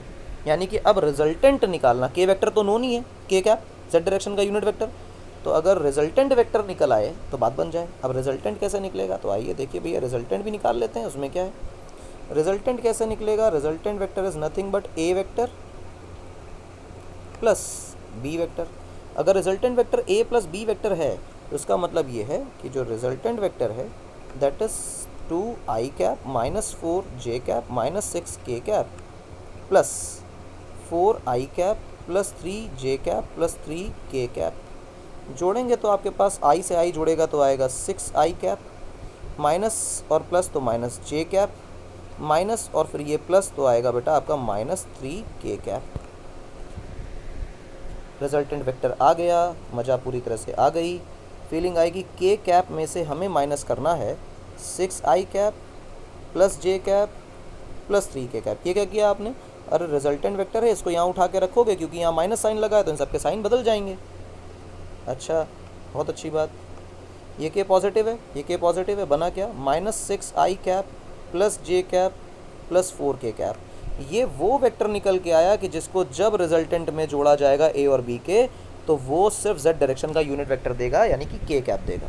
ठीक, तो लास्ट से ये क्वेश्चन स्टार्ट होगा। तो जो क्वेश्चन का एंड है, जो क्वेश्चन पूछा गया है, उस कंडीशन की इक्वेशन लिखेंगे, उस इक्वेशन से आइसोलेट करेंगे रिक्वायर्ड वेक्टर को, और रिक्वायर्ड वेक्टर का आइसोलेशन के बाद जो भी चीज़ बची रह जाएगी निकालने के लिए, जो अननोन होगी, फिर वो ढूंढी जाएगी। ये बिल्कुल बचपन वाले सवाल हैं कि इसमें क्या जोड़ें कि ये बचे, उस टाइप के सवाल जो होते थे बचपन में वही है। Find the value of lambda in the unit vector this. कह रहा है कि ये यूनिट वेक्टर है, ये यूनिट वेक्टर है। यूनिट वेक्टर का मतलब क्या हुआ कि अगर इस वेक्टर को मैं x वेक्टर बोल रहा हूँ तो x वेक्टर का अगर मैं मॉड निकालूंगा कितना आएगा, 1। ये डिफाइंड है कि ये यूनिट वेक्टर है, इसका मतलब मॉड निकाल लो यार। जब तुमने इसका मॉड निकालने की कोशिश करी तो मॉड निकालोगे तो आएगा 0.4 का होल स्क्वायर प्लस 0.8 का होल स्क्वायर प्लस लैम्डा का स्क्वायर, और ये बन जाएगा मैग्नीट्यूड 1। दोनों तरफ स्क्वायर कर दीजिए, 1 का तो कोई फ़र्क नहीं पड़ा, 1 ही रहा। ये बन गया 0.4 का स्क्वायर प्लस 0.8 का स्क्वायर प्लस लैम्डा का स्क्वायर। अब 0.4 का स्क्वायर करिए, क्या होगा, 0.4 into 0.4 plus 0.8 into 0.8 plus lambda square is equal to 1। ये क्या बनेगा बेटा, मेरे हिसाब से बनेगा 0.16, ये बनेगा 0.64, ये बनेगा लैम्डा स्क्वायर, ये बनेगा 1। ठीक है, कोई दिक्कत नहीं होनी चाहिए मेरे हिसाब से। इसको उधर ले जाओ, उसको भी उधर ले जाओ, तो लैम्डा स्क्वायर की जो वैल्यू बनेगी 1 माइनस 0.64 माइनस 0.16 बनेगी। ये वैल्यू बनी हमारी, इसमें मेरे हिसाब से अब तक कोई इशू नहीं होना चाहिए। ठीक, अब कहानी रह गई सॉल्व करने की। तो सॉल्व करना आपका काम, आप सॉल्व करते जाइए, सॉल्व करते करते वैल्यूज़ निकालते जाइए। मेरे हिसाब से इस पर सॉल्व करने के अलावा कुछ नहीं बचा है। सॉल्व करके निकालो, 1 मिनट है आपके पास, सॉल्व करो जरा इसे।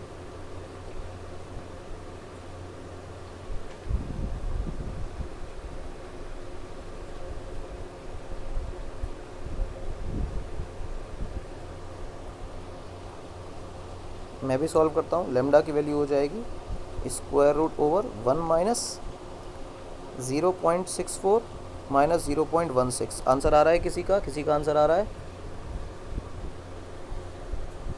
मैंने सॉल्व कर लिया है, मेरा आंसर आ रहा है स्क्वायर रूट ओवर 0.2।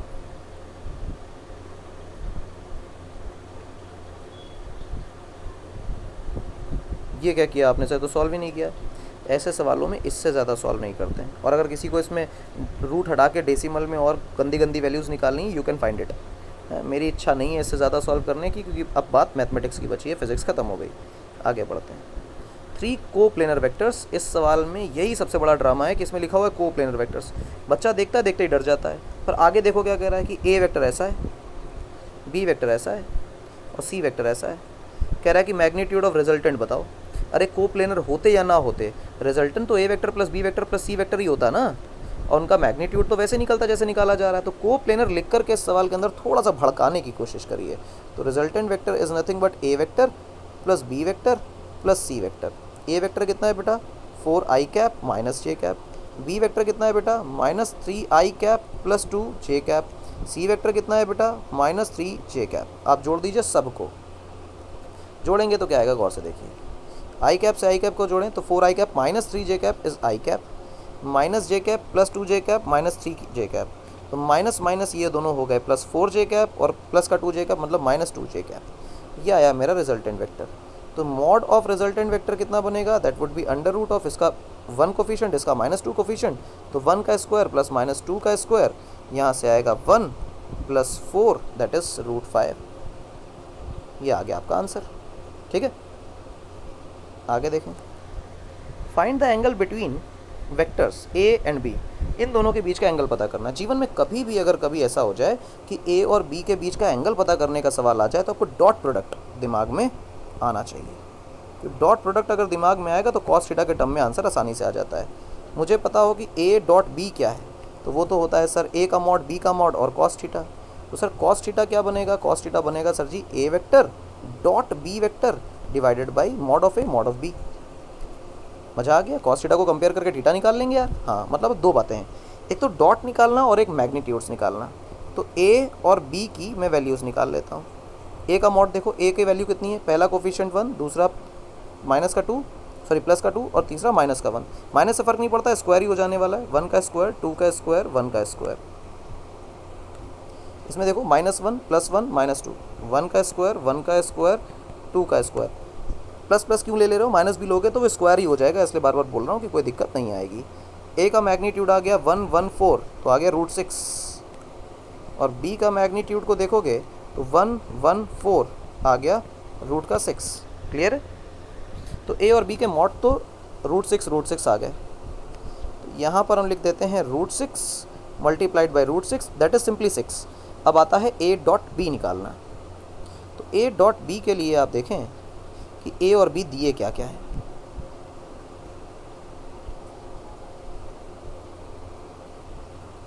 ए और बी दिए क्या क्या है, तो जरा मैं ए को और बी को नोट करने की कोशिश करता हूँ।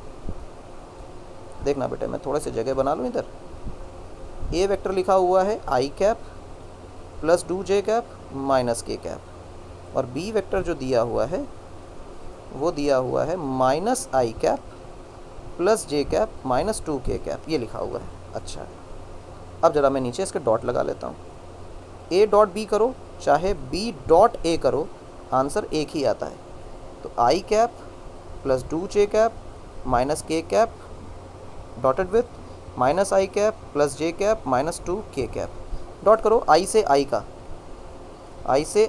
-1, j का j से प्लस का 2, k का k से माइनस माइनस प्लस का 2। आंसर कितना आया 2 2 4 -1 that is 3।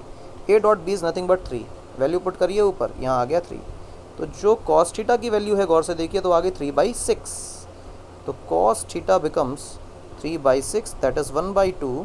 Hence theta is equal to 60 degree. Cos theta की वैल्यू 1/2 तब होती है जब थीटा की वैल्यू 60 डिग्री होती है। Got my point. मेरे हिसाब से काम हो गया और आंसर भी प्यार मोहब्बत से आ ही गया। ठीक है ना, तो ये अपना काम हो गया। 17 नंबर सवाल की तरफ आइए। 17 नंबर सवाल क्या कह रहा है, 17 नंबर सवाल कह रहा है prove that the vectors A and B are perpendicular to each other. ये बहुत इंपॉर्टेंट सवाल होते हैं, पेपर में खूब धड़ल्ले से पूछे जाते हैं परपेंडिकुलर टू ईच अदर वाले। जब भी कभी दो वेक्टर्स को आपस में परपेंडिकुलर प्रूव करना हो तो दिमाग में एक बात आनी चाहिए कि उनका डॉट प्रोडक्ट 0 होता है। जब आप लिखेंगे A vector dot B vector, इसको तो हटाया नहीं हमने, देखो A vector dot B vector, तो इसकी वैल्यू क्या होगी A mod B mod cos of theta between them. जीवन में अगर ये थीटा 90 डिग्रीज बन जाएगा तो ए डॉट बी जो है वो जीरो हो जाएगा, यानी जब भी कभी दो वेक्टर्स आपस में परपेंडिकुलर होंगे तो उनका डॉट जीरो आएगा। और अगर कभी प्रूव करना पड़ जाए कि ये परपेंडिकुलर हैं तो आपको उनका डॉट कर देना चाहिए, और वो अगर ज़ीरो आ जाए तो उसका ये इंडिकेशन है कि भैया दो वेक्टर्स जो आपके दिए गए हैं वो परपेंडिकुलर टू ईच अदर हैं। यानी अब मुझे ऑपरेशन करना चाहिए ए डॉट बी वाला, और फिर चेक करना चाहिए कि क्या डॉट प्रोडक्ट जीरो आ रहा है।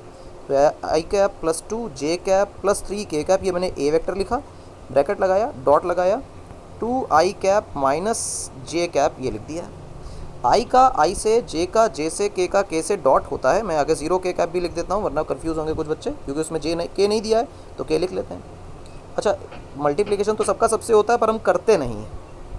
आई का आई से, आई का जे से, आई का के से, और सबको पता है कि जो ऑर्थोगोनल यूनिट वेक्टर्स होते हैं उनके डॉट प्रोडक्ट जीरो आते हैं, तो हमें वो करने नहीं है। क्लियर है? सिर्फ आई का आई से, जे का जे से, के का के से डॉट करना है। आई के साथ आंसर देगा 2, जे के साथ आंसर देगा -2, और के के साथ आंसर देगा 0। 2 - 2 इज़ 0। क्या डॉट प्रोडक्ट 0 आ गया, यानी कि A vector is perpendicular to B vector. Clear है? ये बात याद रहनी चाहिए, ए और बी परपेंडिकुलर हो गए। 17 नंबर सवाल है, 17 नंबर 18 नंबर जो भी है सवाल आ गया भाई। 17 नंबर सवाल आ गया, देखो क्या कह रहा है। Find the value of lambda so that the vectors A and B are perpendicular to each other. कह रहा है कि ये ए और बी ना परपेंडिकुलर हैं, क्वेश्चन में दे रखा है, और फिर कह रहा है कि लेमडा निकाल के बताओ। तो हमने कहा जब भी कभी ये दो परपेंडिकुलर होंगे तो डॉट तो जीरो आएगा, और क्योंकि ये हैं तो हम डॉट को अपनी मर्जी से जीरो रख सकते हैं, चाहे वो डॉट जीरो आए या ना आए, क्योंकि दिया हुआ है कि वो परपेंडिकुलर हैं। है का मतलब डॉट जीरो आने ही वाला है। अगर कोई छुपी वैल्यू है तो उसकी वैल्यू कुछ ऐसी होगी कि अपने आप डॉट को वो जीरो लेके आएगी। क्लियर है? तो हम लिख देते हैं बेटा A vector dot B vector, और ये हो गया 2 I cap plus lambda J cap plus K cap, dot किया जा रहा है 4 I cap minus 2 J cap minus 2 K cap से। और क्योंकि ये perpendicular to each other provided हैं, इस वजह से हम ये कह सकते हैं कि ये वैल्यू किसके बराबर आने वाली है, 0 के बराबर आने वाली है। चर्चा फिर से वही कि आई का आई से, जे का जे से, के का के से। आई का आई से कितना हुआ बेटा 8, जे का जे से करेंगे कितना होगा बेटा -2 टाइम्स लेमडा, के का के से करेंगे कितना आएगा बेटा -2, इधर कोफिशिएंट 1 है इधर -2 है, ये हो गया 0। तो 2 लेमडा की वैल्यू हो गई बेटा 8 - 2 दैट इज 6, तो लेमडा की वैल्यू आ गई बेटा 3। लेमडा की वैल्यू 3 होगी तब ये दोनों एक दूसरे पर परपेंडिकुलर होंगे, या ये कह लें कि अगर ये परपेंडिकुलर हैं तो फिर लेमडा की वैल्यू तो 3 ही आने वाली है और कुछ नहीं आ सकती। क्लियर? आगे बढ़ जाइए, 19 नंबर सवाल पे आइए। 19 नंबर सवाल देखिए क्या कह रहा है। 19 नंबर क्वेश्चन या 18 नंबर क्वेश्चन सॉरी कह रहा है, if the magnitudes of 2 vectors are 3 and 4, ठीक कोई दिक्कत नहीं, and their scalar product is 6, then find the angle between 2 vectors. ऐसे सवाल महाकूड़ा महालल्लू घटिया होते हैं, क्योंकि आपने अभी अभी देखा कि जो cos थीटा की वैल्यू है that is A vector dot B vector upon mod of A and mod of B. Scalar product के बारे में ये खुद जानकारी दे रहा है कि वो 6 है। स्केलर प्रोडक्ट का मतलब A dot B, A dot B को कह रहा है वो 6 है, तो पूरी वैल्यू दे दी है। और फिर कह रहा है कि इनके जो मैग्नीट्यूड्स हैं वो मैग्नीट्यूड्स अपने आप में 3 और 4 हैं, यानी ए का मैग्नीट्यूड 3 और बी का मैग्नीट्यूड 4, तो हम यहाँ लिखेंगे 3 × 4, इसको काटेंगे ये आएगा, इसको काटेंगे ये आएगा, तो आंसर आया 1/2। कॉस थीटा की वैल्यू जैसे ही तुम्हें 1/2 दिखाई दे जाए, थीटा की वैल्यू 60 डिग्री दिखाई दे जानी चाहिए। ये हमारा आंसर हो गया। अगला सवाल देखिए, 20th नंबर क्वेश्चन कह रहा है फोर्स है 7i का प्लस 6j कैप, अच्छी है, एक बॉडी को मूव करती है रफ प्लेन पर, कितनी वेलोसिटी से, इतनी वेलोसिटी से जो दी गई है। तो मैं थोड़ा सा मार्किंग कर देता हूँ, अच्छा गाढ़ा गाढ़ा दिखेगा आपको, ये और ये वेलोसिटी है। कह रहा है कि पावर बताओ, तो सबसे पहले एक पावर के कंसेप्ट पे आएँ, उसके बाद तो पावर निकालें, सीखें तो पावर क्या होती है। याद करो कि पावर का फॉर्मूला होता है work done upon time, work done का फॉर्मूला होता है F.D, और D/T जो होता है वो तो V होता है, तो F.V जो बन गया वो पावर बन गई, यानी फोर्स का डॉट प्रोडक्ट वेलोसिटी से पावर देता है।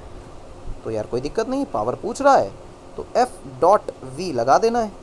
फोर्स वेक्टर कितनी लिखी हुई है ऊपर देखो जरा, 7i cap plus 6j cap तुम्हारे सामने लिखी है, तो 7i cap plus 6j cap dot velocity कितनी है 3i cap plus 4k cap, ये वेलोसिटी है। ठीक है, अब जब इसमें डॉट करोगे तो i का i से डॉट करो तो आ जाएगा बेटा आपका 21, और j का j से डॉट करो तो बेटा आपका आ जाएगा 24, कुल मिला के वैल्यू आ जाएगी बेटा 45। और आंसर आएगा वॉट में। आपको वॉट कैसे पता है? वॉट इसलिए पता है कि आपको जो फोर्स है, आप देखो गौर से, तो फोर्स की वैल्यू जो दे रखी है वो न्यूटन में दे रखी है और वेलोसिटी मीटर पर सेकंड में दे रखी है। दोनों एसआई में है, तो पावर की यूनिट भी एसआई आने वाली है, तो वॉट ही बनेगी। तो दैट्स योर आंसर, सिंपल। अब देखें आप अगली चीज़, 20th नंबर क्वेश्चन कह रहा है 3 vectors A B and C are such that A is equal to B plus C and their magnitudes are 5, 4, 3 respectively, find the angle between A and सी।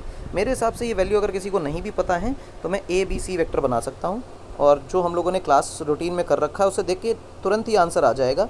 ये value है ए, मान लो कि ये ए है, और इस पर रख दिया गया है कुछ किसी तरह से बी, और ऐसे आ रहा है तुम्हारे पास कुछ, ये सी है मान लो, और ये बी है, और ये है ए। ए की वैल्यू जो है वो 5 है, और बी की वैल्यू जो है वो 4 है, और सी की वैल्यू जो है वो 3 है। तो एक ही केस हो सकता है जब ये 90 डिग्रीज़ पर हो और 4 के सामने वाला एंगल 53 होता है। तो एंगल जो ए और सी के बीच निकलने वाला है 53 निकलने वाला है, और पूछा भी ए और सी के बीच में एंगल गया है। तो जो रेगुलर क्लास रूटीन में हमने जितना डिस्कशन किया है उससे तो डायरेक्टली आंसर आता है, बट अगर पेपर में आ जाए तो हम इसका काम कैसे करें, सॉल्व कैसे करके दिखाएँ। तो ठीक है, कर लेते हैं। देखो सॉल्व करके देखते हैं। कह रहा है कि ए और A is equal to B plus C है, A is equal to B plus C है, तो हम लिख लेते हैं A is equal to B plus C. आओ देखो, A vector is equal to B vector plus C vector. अब लिखने का तरीका बता रहा हूँ, ये तो वो चीज़ें थी जो मैंने आप लोगों को सिखाई हैं क्लास में, और डायरेक्टली सिंपल से डिस्कशन से या जरा सा नज़र डालने से चीज़ें अपने हाथ में आ जाती हैं। अगर ऐसा है तो जरा बी वेक्टर निकाल के देखो। What is B vector? That is A vector minus C vector. निकाल लिया। अच्छा, मैं अगर कहूँ कि A vector dot A vector क्या होगा, तो तुम कहोगे ए वेक्टर का मॉड, ए वेक्टर का मॉड और कॉस जीरो। जीरो क्यों कहोगे? क्योंकि ए और ए तो पैरेलल ही हैं एक दूसरे के। हाँ, तो ये वैल्यू 1 बन गई, तो ये बन गया ए स्क्वायर। यानी कि अगर मैं अपना सेल्फ प्रोडक्ट कर लूँ, सेल्फ प्रोडक्ट का मतलब अपने आप से ही डॉट प्रोडक्ट कर लूँ एक वेक्टर का, उसी से डॉट प्रोडक्ट करा दूँ, तो उसको मैग्नीट्यूड का स्क्वायर बन जाता है। ये बहुत इंपॉर्टेंट है, सेल्फ डॉट प्रोडक्ट। मेरी इच्छा है कि मैं बी का बी से डॉट कराऊँ। बी का बी से डॉट कराने का मतलब है कि अपने आप से ही डॉट करा देना। तो इसका मतलब मैं ए माइनस सी का ए माइनस सी से डॉट करा सकता हूँ, तो बात तो वही रह जाएगी। हाँ, क्योंकि left hand side right hand side है तो बराबर ही। अब इसका करने से क्या हुआ कि ये हिस्सा बन गया बी स्क्वायर, क्योंकि जैसे ये ए स्क्वायर बना था, सेल्फ प्रोडक्ट जो है वो मॉड स्क्वायर देता है। अब जब यहाँ डॉट करेंगे तो यहाँ डॉट करने में कुछ चीज़ों को फॉलो करेंगे। समझ आ रहा है क्या किया है? ए का ए से, ए का सी से, एक सी का ए से, सी का सी से। तो ए का ए से करेंगे तो बन जाएगा A vector dot A vector, फिर ए का सी से करेंगे तो बनेगा A vector dot C vector, फिर सी का ए से करेंगे तो minus C vector dot A vector, फिर सी का सी से करेंगे तो आएगा C vector dot C vector. Clear है? हाँ, ये कर लिया हमने। अब देखो गौर से, ए डॉट ए तो बनेगा mod of A square, C dot C बनेगा मॉड ऑफ सी स्क्वायर। और तुम्हें ये पता है कि ए डॉट बी करा जाए या बी डॉट ए करा जाए, ये बराबर होते हैं। अगर दो चीज़ें बराबर हैं तो इन दोनों को देखो, सी डॉट ए और ए डॉट सी, तो ये बराबर ही, तो minus times 2 times A dot C लिखा जा सकता है। लिख दिया हमने, अच्छी बात। अब सोचो, A square plus C square minus 2 times A dot C, और ए डॉट सी को क्या लिखोगे? A into C into cos of alpha. What is the angle between A and C, ठीक है ना? और ए और सी के बीच का ही एंगल पूछा गया है, इसलिए हम उसको अल्फ़ा की तरह कंसीडर करके चलते हैं। ठीक है, लिख लिया भाई। अब क्या करें? कोई दिक्कत वाली बात नहीं है। आप सब कुछ अकेला अकेला करने की कोशिश करिए। इस पूरे टर्म को इधर ले जाइए, और जो इधर बी स्क्वायर लिखा हुआ था इसको इधर ले आइए। तो आपके पास 2ac कॉस अल्फ़ा लिखा रहा, ये रहा ए square plus C square minus B square. तो जो कॉस अल्फ़ा की वैल्यू है वो बन गई A square plus C square minus B square divided by 2ac। Clear है? 2ac। अब कॉस अल्फ़ा तो निकाल लिया, ए बी और सी की वैल्यूज़ दे रखी हैं, ए की 5, बी की 4, सी की 3। अगर नहीं दिखाया तो फिर से देख लो स्लाइड में एक बार। ए की 5, बी की 4, सी की 3, वैल्यूज़ पुट कर दीजिए। ए की 5 वैल्यू पुट करनी है। ए की 5 का मतलब यहाँ हो गया 5 स्क्वायर, सी की है 3 स्क्वायर, ये है 4 स्क्वायर, ये 2, 5 और सी की वैल्यू 3। ठीक, बन गया हमारे पास 25, फिर ये बना 9, ये बना 16। और नीचे जो बनेगा वो नीचे बनने वाला है 5 3 15 और 2 30, तो ये बन गया हमारा 30। क्या बना ये 25 और 5 30 और बन गया 35। तो 35 माइनस 16 डिवाइडेड बाई 30 क्या बनेगा, गौर से सोचो। 35 माइनस 16 35, 10 घटाओ कितना बना 25 और फिर 19, तो बेसिकली आया 19/30। ये तो बड़ा गंदा सा आंसर आया। कॉस अल्फ़ा की वैल्यू 19/30 आ गया यार। 19/30, 35 नहीं 34 होगा। क्या लिख दिया मैंने, ये 34 है भाई। अगर ये 34 है तो ये 18 है भाई। अगर ये 18 है तो 6 से काटेंगे तो 3/5 आएगा। और जीवन में अगर कॉस अल्फ़ा 3/5 आ जाए तो कॉस अल्फ़ा के 3/5 आने का मतलब है कि अल्फ़ा की वैल्यू 53 डिग्री आती है। याद करो अपना कामकाजी ट्रायंगल, तो अल्फ़ा की वैल्यू है 53 डिग्रीज। याद करो ये राइट एंगल ट्रायंगल होता है। 3 4 5, 4 के सामने वाला 53, 3 के सामने वाला 37। अब तुम कॉस का 53 लगा के देख लो तो क्या बनने वाला है, base upon hypotenuse that is 3/5। तो कॉस अल्फ़ा बराबर 3/5, तो अल्फ़ा बराबर 53। आई होप सिंपल है, हो गया होगा। अगला सवाल देखो क्या कह रहा है, ए प्लस बी का मॉड बराबर ए माइनस बी का मॉड। तो angle between A and B क्या होगा, 90 डिग्री होगा। सिंपल क्लास रूटीन क्वेश्चन हमने किया भी है। इसको दूसरे तरीके से किया है कि वैसे तो इस तरह के सवाल, ये एग्जैक्टली सवाल किया है, दूसरे शब्दों में किया है। तो देखते हैं भाई करके, ए प्लस बी और ए माइनस बी का मॉड बराबर है तो क्या हो सकता है। तो मेरे हिसाब से कह रहा है कि ए प्लस बी जो है उसका मॉड बराबर है ए माइनस बी के मॉड के। जीवन में ऐसा कहते हैं दोनों तरफ स्क्वायर मार दो यार, क्योंकि मॉड के अंदर अभी तक तो कुछ कर ही नहीं सकते हम, स्क्वायर कर दीजिए। अच्छा एक चीज़ सोचो, स्क्वायर करते ही क्या दिमाग में आया, तुम्हारे दिमाग में आया कि सर अगर ए प्लस बी ऐसा वेक्टर होता और मैं इसी का डॉट इसी के साथ करा देता तो ये इसका मॉड स्क्वायर बन जाता। हाँ, तो इसका मतलब ये जो मॉड स्क्वायर लिखा है इसको ऐसे लिख सकते हैं। हाँ, तो फिर इसका मतलब इसको भी ऐसे लिख सकते हैं, A minus B dotted with A minus B. बात तो सही है। अभी सीखा ना कि A dot A is A square, मतलब मैग्नीट्यूड का स्क्वायर बन जाता है। हमारे पास मैग्नीट्यूड लिखा है ए प्लस बी का, रिजल्टेंट का, और मैंने उसका मॉड स्क्वायर लिखा हुआ है, इसका मतलब रिजल्टेंट का डॉट रिजल्टेंट के साथ ये कर लिया। अगर ऐसा है तो दोनों तरफ भाई डॉट खोल दीजिए आप। डॉट खोलेंगे तो कैसे खोलेंगे, गौर से देखो, इसका इससे, इसका इससे, इसका इससे, इसका इससे, ये होगा ना। ये 4 तरह की स्टेप्स बनते हैं।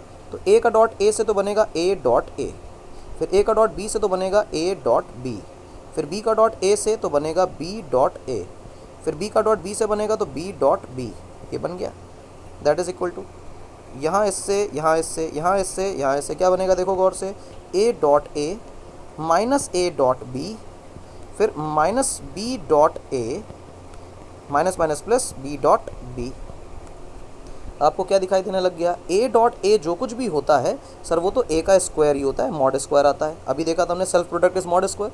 और ए डॉट बी और बी डॉट ए, क्योंकि हमने डॉट प्रोडक्ट में सीखा चाहे ए डॉट बी करो चाहे बी डॉट ए करो सब एक ही बातें होती हैं, तो हम लिख सकते हैं twice of A dot B. और ये क्या बन गया, सेल्फ प्रोडक्ट है बी स्क्वायर बन गया, ये सेल्फ प्रोडक्ट है ए स्क्वायर बन गया। A dot B dot A एक ही बातें होती हैं, minus times twice of A dot B लिख सकते हैं। और ये सेल्फ प्रोडक्ट है तो ये बन गया बी स्क्वायर। अब थोड़े से तलवार चलाई जाए, तलवार चलाएंगे तो ए स्क्वायर से ए स्क्वायर कटेगा, बी स्क्वायर से बी स्क्वायर कटेगा। ये माइनस का ए डॉट बी है उधर जाएगा, तो लिख देंगे हम लोग 2a dot B plus 2a dot B. Right hand side पे कुछ नहीं बचा तो वो 0 हो गया। अब ये बन गया बेटा आपका 4 टाइम्स ए डॉट बी। अगर ये बन गया 4 टाइम्स ए डॉट बी तो ये हो गया 0। तो इसका मतलब 4 को नीचे भेज दें तो ए डॉट बी की वैल्यू क्या हो गई, 0। यानी कि ए बी कॉस थीटा बराबर क्या हुआ, 0। अब 2 शर्तें हैं, या तो ए और बी में से कुछ 0 हो जाए तो ये 0 होगा, या तो कॉस थीटा 0 हो जाए तो 0 होगा। क्योंकि ए और बी नॉन जीरो वेक्टर्स हैं इसलिए ए और बी का 0 होने का कोई लॉजिक नहीं है। तो इसका मतलब ये है कि कॉस थीटा की वैल्यू 0 है, और कॉस थीटा की वैल्यू 0 आने का मतलब थीटा की वैल्यू कितनी है, 90 डिग्रीज। यानी ए और बी दो वेक्टर्स 90 डिग्रीज पर होंगे तब उनका ए प्लस बी और ए माइनस बी मैग्नीट्यूड्स में बराबर आएगा। अगले सवाल की तरफ आ जाएं, समय बिल्कुल बर्बाद ना करें। जो डिस्कशन है सेशन वो 1 घंटे में 20-22 क्वेश्चन से अगर कम होते हैं तो इसका मतलब है कि आप बकवास ही कर रहे हैं। तो 6-7 क्वेश्चन करने के लिए घंटा डिवोट नहीं करेंगे। तो भैया अगला सवाल देखिए, if the vectors P Q and R have magnitudes 5 12 13, Pythagorean triplet type की चीज़ दिखाई देती है। आई होप सिंपल है। एंड पी प्लस क्यू बराबर आर, find the angle between Q और आर। 90 डिग्री आने वाला है, इसमें कोई बहुत बड़ा चमत्कार तो मेरे हिसाब से दिख नहीं रहा। जो भी आएगा कर लेंगे, है ना। अगर नहीं भी आएगा तो कर लेंगे यार, क्या परेशानी है। देखो भाई क्या कह रहा है कि पी का जो मॉड है वो 5 है, Q जो है वो 12 है और R जो है वो 13 है, और कह रहा है कि Q और R के बीच का, ओ सॉरी 90 डिग्री नहीं आएगा क्योंकि इसने Q और R के बीच में पूछा है, R रिजल्टेंट है, P एंड Q जो है वो 90 डिग्रीज पर होंगे, R की वैल्यू तो निकालनी पड़ेगी। तो अगर पाइथागोरियन ट्रिपलेट दिखाई देती है 5 12 13, तो तुम तुरंत ये कहोगे कि यहाँ पे मान लो कि 12 है, 12 क्या कह दें, Q के साथ पूछा ना एंगल, Q के साथ पूछा, Q के साथ पूछा, तो इसको 12 कह लो, इसको 5 कह लो, तो ये 13 बन जाएगा। देखो ये Q है, ये P है और ये R है, Q और P तो 90 डिग्री पे हो गए, तो यही एंगल अब तुम्हें निकालना पड़ेगा। इस एंगल को अगर तुम निकालने जाओगे तो कहोगे कॉस थीटा, और कॉस थीटा की वैल्यू हो जाएगी बेस अपॉन हाइपोटेनस मतलब 12/13, तो थीटा की वैल्यू जो होगी वो कॉस इनवर्स 12/13 आंसर आ जाएगा। क्लियर है। पर अगर तुम्हें नहीं पता है, पाइथागोरियन ट्रिपलेट नहीं आती, पेपर में कैसे लिखोगे, तो पेपर में लिखने की टेक्निक बता देते हैं। कह रहा है कि P और Q को जब जोड़ते हो तो R वेक्टर मिलता है। अच्छी बात है। किसके बीच का एंगल निकालना है? एंगल निकालना है बेटा आपको R और Q के बीच का, तो इसका मतलब P को अकेला कर लो और R और Q की दोस्ती करा लो। अब R और Q की दोस्ती कराने का मतलब क्या है? वही डॉट प्रोडक्ट वाली कहानी है, अभी जैसे सॉल्व किया था। तो P डॉट P कर लीजिए, और यहाँ पे R माइनस Q का जो डॉट है वो R माइनस Q से कर लीजिए। जब आप ये करेंगे तो यहाँ लिखेंगे P स्क्वायर, तो मॉड स्क्वायर बन जाएगा। अब R का जो प्रोडक्ट है वो R का इससे भी और इससे भी, Q का इससे भी और इससे भी, ये चीज़ हो जाएगी। अगर ऐसा लिखोगे तो सबसे पहले लिखोगे R vector dot R vector, फिर minus R dot vector dot Q vector, उसके बाद Q पे आइए minus Q vector dot R vector, ठीक, फिर minus minus plus Q vector dot Q vector. जो सेल्फ प्रोडक्ट हैं उनका तो मॉड स्क्वायर ही बनने वाला है, तो सेल्फ प्रोडक्ट तो मॉड स्क्वायर में कन्वर्ट हो जाएंगे, कन्वर्ट कर दीजिए, दिस बिकम्स R स्क्वायर, और A dot B B dot A एक ही बातें होती हैं, तो minus 2 times R dot Q कर दीजिए, और ये बन जाएगा बेटा आपका Q स्क्वायर, और ये है आपका P स्क्वायर। मेरे हिसाब से तो सिंपल है। ये बन गया आपका R square plus Q square minus 2 RQ cos alpha, मैं अल्फ़ा लेके चल रहा हूँ, ये P स्क्वायर है। इस पूरे टर्म को लेफ्ट में भेज दीजिए, 2P नहीं RQ cos alpha is equal to R square plus Q square by P square. Simple है जी हाँ। कॉस अल्फ़ा की जगह लिख लीजिए भैया, क्या लिखना है आपको, क्या किया ये, Q square plus R square plus Q square minus P square इधर आएगा, और फिर ये कॉस अल्फ़ा की जगह लिखा जाएगा R square plus Q square minus P square upon 2RQ। अब यहाँ से वैल्यूज़ को पुट कर लीजिए, पुट करने पर जो वैल्यूज़ आएंगी, R की वैल्यू 13 दी हुई है, इसका स्क्वायर कर लीजिए, Q की वैल्यू 12 दी हुई है, इसका स्क्वायर कर लीजिए, P की वैल्यू 5 दी हुई है, इसका स्क्वायर कर लीजिए, 2 टाइम्स 13 इंटू 12। जब आप इसको सॉल्व करेंगे तो कॉस अल्फ़ा की वैल्यू यहाँ से सॉल्व होकर 12/13 ही आने वाली है, तो cos alpha is equal to 12/13। अब सोल्यूशन आपके काम का है, लेकिन आंसर ऐसे नहीं लिखना है, आंसर लिखना है alpha is equal to cos inverse of 12/13। ये स्टेप पूरा यहाँ तक लिख के आना है, तब आपको पूरे नंबर मिलेंगे। आखिरी सवाल बात करते हैं इसकी। यूनिट वेक्टर है ए कैप और बी कैप। ध्यान रखें पहले से डिफाइन कर रखा है कि ये जो दो चीज़ें दे रखी हैं, यूनिट वेक्टर है, मैग्नीट्यूड है 1, ठीक, थोड़ी सी ट्रिग्नोमेट्री लगती है इस सवाल के अंदर।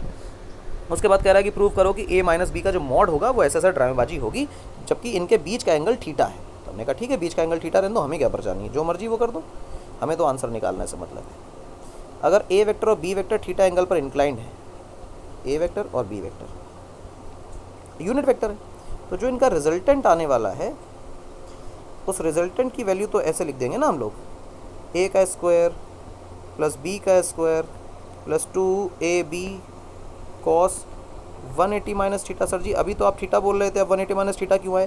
क्योंकि यहाँ दिया हुआ है ए वेक्टर माइनस बी वेक्टर का मॉड, तो इसलिए 180 माइनस थीटा। अब 180 माइनस थीटा को करोगे तो माइनस थीटा आ जाएगा, माइनस कॉस थीटा हो जाएगा, तो ये रिजल्टेंट है, ये लिख लिया। क्योंकि ए और बी दोनों यूनिट वेक्टर दिए हैं इसलिए 1, ठीक, प्लस 1 का square plus 2 into 1 into 1 into minus cos theta, ये बन गया। अब जो रिजल्टेंट है वही अपने को निकालना है, तो रिजल्टेंट जो है वो आ जाएगा 1 का स्क्वायर प्लस 1 का स्क्वायर मतलब ये 2 हो गया, और फिर माइनस ही लगा लूँ, झंझट ही ख़त्म करूँ, -2 कॉस थीटा हो गया। यहाँ से क्या करें, 2 को सर कॉमन ले लें तो क्या बचेगा, 1 माइनस कॉस थीटा।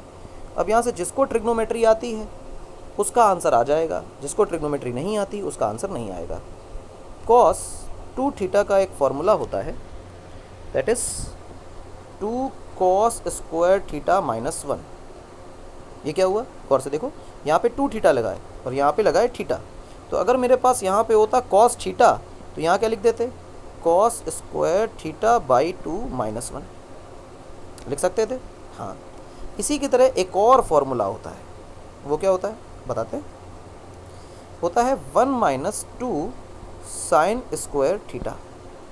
यहाँ 2 थीटा है, यहाँ थीटा है, यहाँ अगर थीटा होता तो इसी की जगह क्या लिख लेते, 2 साइन स्क्वायर थीटा बाई 2, यानी cos theta can be return in terms of sine square theta by 2। Put कर दीजिए कॉस थीटा की यहाँ वैल्यू, काम हो जाएगा अपना।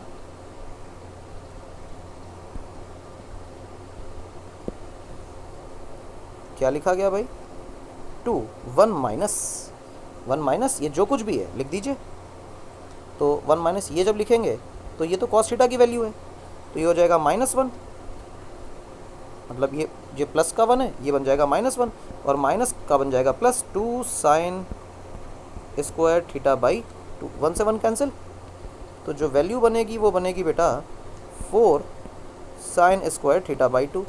अब साइन स्क्वायर थीटा बाई 2 है तो बाहर आएगा साइन थीटा 2 बन जाएगा, थीटा बाई 2 और 4 बाहर आ जाएगा तो 2 बन जाएगा, तो 2 साइन थीटा बाई 2 बन गया। और यही हमें प्रूफ करना था और ये हमारा आंसर है, प्रूफ हो गया। ठीक, तो इस तरह से हमने लगभग 1 घंटे 17 मिनट से कम समय में 24-25 सवाल की अच्छी प्रैक्टिस करी है। वेक्टर्स में क्रॉस प्रोडक्ट का एक छोटा सा सेगमेंट बचा है, मैं आधे घंटे और लूँगा आपके, उसमें वेक्टर्स की थरली पूरी तरह से एग्जॉस्टिव कवरेज हो जाएगी, कंसेप्ट्स की भी हो जाएगी, क्वेश्चंस की भी हो जाएगी, उसके बाद कुछ नहीं आएगा। तो मेरा एजेंडा आज का कंप्लीट हो गया है, यहाँ तक हमें काम करना था, इसके बाद नहीं करना है। तो जितने सवाल हैं इनको आप चाहें तो दोबारा भी देख सकते हैं, नोट्स बना लीजिए, शीट सॉल्व कर लीजिए, और मेरे सेलेक्टेड क्वेश्चंस जो आपको कराने थे वो मैंने करा दिए। मिलेंगे कल 2 बजे मोशन इन 1D के साथ और शाम को 6 बजे प्रोजेक्टाइल मोशन के साथ। ठीक है, तो मिलते हैं कल, तब तक के लिए धन्यवाद। आज का सेशन यहाँ समाप्त होता है। Have a great day.